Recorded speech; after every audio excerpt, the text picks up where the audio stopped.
નમસ્કાર. પાટણ જિલ્લાના સમી તાલુકામાં ગેરકાયદેસર પાણી કનેક્શનો સામે પાણી પુરવઠા વિભાગે કડક કાર્યવાહી હાથ ધરી. બાબરી, ચાંદરણી સહિતના ગ્રામ્ય વિસ્તારોમાં ભારે પોલીસ બંદોબસ્ત વચ્ચે 200થી વધુ ગેરકાયદેસર પાણીના જોડાણો કાપી નાખવામાં આવ્યા. સ્થાનિકોની ફરિયાદ બાદ હાથ ધરાયેલી આ ઝુંબેશમાં નિયમિત ગ્રાહકોને પૂરતો પાણી પુરવઠો મળે તે માટે તંત્રે કડક વલણ અપનાવ્યું. સાથે જ સંબંધિત ગ્રામ પંચાયતોને નોટિસ પાઠવી ભવિષ્યમાં પણ પાણી ચોરી સામે કાર્યવાહી ચાલુ રાખવાની ચેતવણી આપવામાં આવી. વધુ સમાચાર માટે જોડાયેલા રહો. RP Gujarat news, Rajkot. એ ગેરકાયદેસર કનેક્શનો છે બધા એ જે ગામમાં પાણી અંતરાળ વિસ્તારમાં જે આપવું પડે, આંતરિક વિતરણ જે કરવું પડે, પંચાયતનો વિષય કરવામાં આવતું નથી. એના કારણે શું હોય કે ભાઈ મેઇન લાઈન જે જાય છે આગળના ગામડા માટે, છેવાડાના ગામડા માટે, એમાં કનેક્શન કરી નાખે. હવે એ કનેક્શન થઈ જાય તો આપણે ગામડા પાણી નહીં મળે.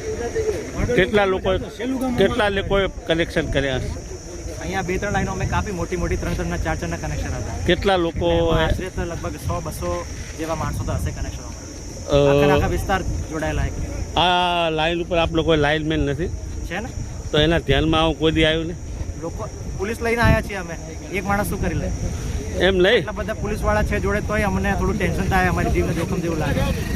એમ લઈ કેટલા મહિનાથી આ કનેક્શનો હશે? ખાસો ટાઈમથી.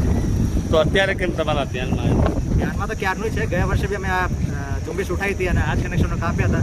ગ્રામ પંચાયત તરફથી કોઈ સપોર્ટ મળતો નહીં, પંચાયત તરફથી ડિસ્ટ્રીબ્યુશન વ્યવસ્થિત થતો નહીં, એટલા માટે કનેક્શન ફરી થઈ જાય. તો ગયા વર્ષે શું કાર્યવાહી, જે કનેક્શન ચોરી એમના સામે કંઈ કરવામાં આવી હતી? કરવામાં આપણે જે કાયદેસરની કાર્યવાહી થાય એ તો કરીએ આપણે, પરંતુ પ્રોબ્લેમ સોલ્યુશન ત્યાં સુધી નહીં આવે જ્યાં સુધી અંતર ડિસ્ટ્રીબ્યુશન સુધરે નહીં. કાપે છે પણ પાછા જોવે છે તો લાઈને ખબર હોય છે કે નહીં? હોય છે ને. તો લાઇનમેન કે લોકો કે તારે ખબર પડે, લાઇનમેન કે ખબર પડે? લાઇનમેન તો ખબર જ હોય છે, પણ લોકો એટલા માથેભારી હોય કે અમને પોલીસ સાથે રાખીને જ કાપવા પડે. એ એકલો માણસ તો કઈ રીતે શું કરી શકે? તો જેને પીએસઆઈ અને પીઆઈ પોતે આવ્યા છે. લાસ્ટ ટાઈમ કેવું હતું, એક બેન એવા આવ્યા હતા જે કે જેસીબી નીચે છોકરાને નાખી દીધું, કનેક્શન કરો, કનેક્શન કાઢો. હવે એવામાં શું કરીએ? જે લોકોને કનેક્શન કાપે એને કેવી કાર્યવાહી તમે કરશો? જે અમારે ગુજરાત વોટર સપ્લાય એક્ટ મુજબ જે કાર્યવાહી થાય છે એ કાર્યવાહી અમે કરીએ. હાલ પંચાયતના વિસ્તારોના કનેક્શન છે એટલે અમે સરપંચને નોટિસ આપીએ છીએ. અને આ કાગળી કાર્યવાહી છેલ્લા 1 વર્ષથી હેડી રહી છે.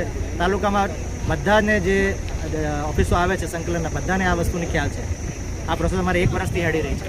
તો ગામમાં અમુક કનેક્શનો કાપી રહ્યા છો, અમુકને છોડી રહ્યા? જે મોટા કનેક્શનો છે ને પહેલા પ્રાયોરિટીમાં એમને કાપીએ છીએ, અને જેમ લાઈન ઉપર આગળ હેડતા જઈએ બધા કનેક્શન અમે જે મળે છે તરત કાપી દઈએ. એટલે આમ કાંઈ ભેદભાવ જેવું? ના, ભેદભાવ જેવું અમારે શું કરવા હોય? અમારો વિષય જ નહીં ભેદભાવનો. આ કનેક્શન અમારે ગામમાં પાણી એક સંપમાં આપવાનું થાય છે, બીજી કોઈ જગ્યાએ કનેક્શન કરવાથી કેટલા ગામને અથવા કેટલા લોકો પાણી નતું મળતું? આગળ જાખેલવાળા ગામ છે, એકચ્યુઅલમાં હું અહીંયા ચાર્જમાં છું. 2 દિવસ જ ત્યાં ચાર્જ લાયા. બીજી માહિતી તમને બીજા મારા સ્ટાફ છે એ આ સાઈડ ઉપર છે.